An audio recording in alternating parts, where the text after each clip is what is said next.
Hello दोस्तों, जेठानी और देवरानी की बहुत ही प्यारी कहानी। वीडियो अच्छी लगे तो प्लीज़ सब्सक्राइब।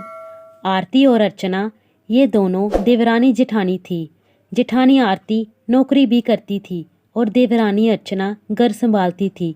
उनका परिवार बहुत बड़ा था।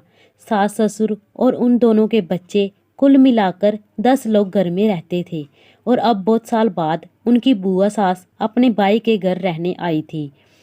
सुबह उठने के बाद बुआ सास ने देखा कि आरती फटाफट अपने काम कर रही थी। अर्चना ने नाश्ता बनाया और वह नाश्ता आरती ने सबको परोसा। उसके बाद आरती ने अपना टिफ़िन पैक किया और वह काम पर निकल गई।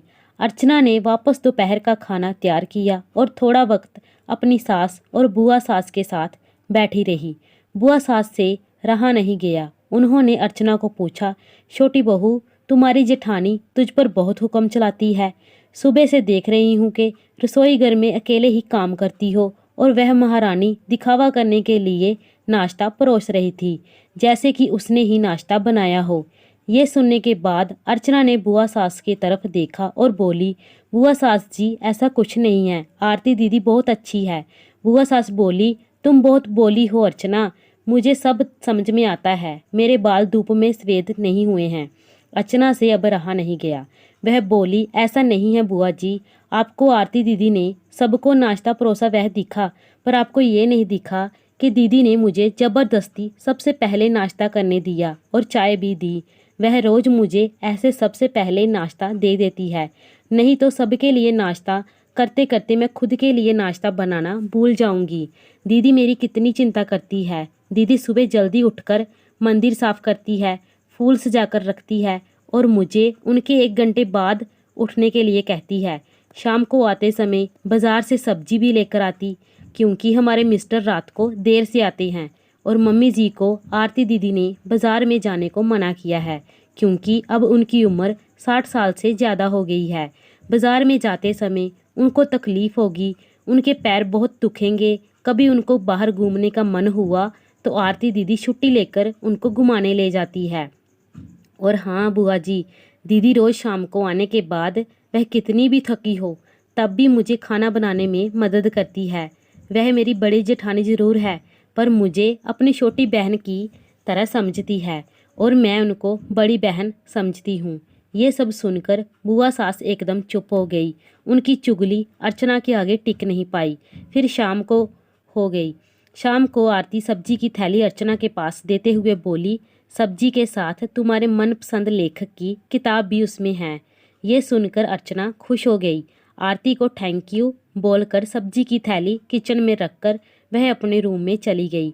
उतने में बुआ ने आरती को आवाज़ दी, बड़ी बहू ज़रा यहाँ आना। वह बोली, आरती तू इतनी मेहनत करके पैसे कमाती है और ऐसे फालतू में किताब खरीदी करके मुफ्त का खर्चा करती हो, वह भी अपनी छोटी देवरानी के लिए। वह ऐसे भी घर में बैठकर करती क्या है? तुम दिन भर मेहनत करती हो और वह घर में आराम करती है। इस पर आरती हंसकर बोली, क्या हुआ जी, आराम? और अर्चना, वह तो कहने पर भी आराम नहीं करती है। सुबह उठकर बेचारी काम करती रहती है। सबका मनपसंद खाना, मेरे मेरे और उसके मिलाकर 4 बच्चों का टिफ़िन सब वही तो करती है, और तब भी उसके चेहरे पर हमेशा आनंद दिखता है। सुबह की चाय पीने के लिए उसके पास वक्त नहीं रहता। दोपहर को जब बच्चे घर आते हैं तो उनका खाना, होमवर्क सब वही देखती है। इसलिए मुझे बच्चों का टेंशन नहीं है और इसलिए ही मैं ऑफिस में मन लगाकर काम कर पाती हूँ। कुछ दिन पहले ही मुझे प्रमोशन मिला है। इसके अलावा मम्मी जी और पापा जी की दवाइयाँ कभी ख़त्म हो गई और कभी लाने की हो तो वही ध्यान में रखती है। घर में कोई मेहमान आए तो उनकी मेहमान नवाजी भी वही करती है। बुआ जी घर और बच्चे संभालना छोटी बात नहीं है। इतना सब सुनकर बुआ जी उनकी तो बोलती ही बंद हो गई। अर्चना कभी कोई शिकायत नहीं करती है, वह सब काम कर लेती है। वह सिर्फ पढ़ना पसंद करती है। फिर मैं मेरी छोटी बहन के लिए इतना नहीं कर सकती? मैं नहीं करूँगी तो फिर कौन करेगा? इतना बोलकर आरती अपने रूम में चली गई। ये सब आरती की सास पीछे खड़े होकर सुन रही थी। वह बुआ के पास आई और बोली, जीजी, ये दोनों देवरानी जेठानी जरूर हैं, लेकिन उनका रिश्ता 2 सगी बहनों से भी ज़्यादा पक्का है। मेरे घर की मजबूत दीवारें हैं। ये दोनों पहले मैं भी एक बुरी सास थी, हमेशा इन दोनों में झगड़ा लगाने का प्रयास करती थी, पर ये दोनों के प्यार के आगे मैं भी हार गई। वैसे भी झगड़ा लगाकर नुकसान तो हमारे ही घर का होगा ना। ये बात बुआ को समझ में नहीं आई। रुंदन करते हुए कमरे से बाहर चली गई, क्योंकि उन दोनों में झगड़ा लगाने के लिए ही वह आई थी। पर आरती और अर्चना, इनके जैसी दो समझदार देवरानी जेठानी के बीच झगड़ा करवाना बहुत मुश्किल था।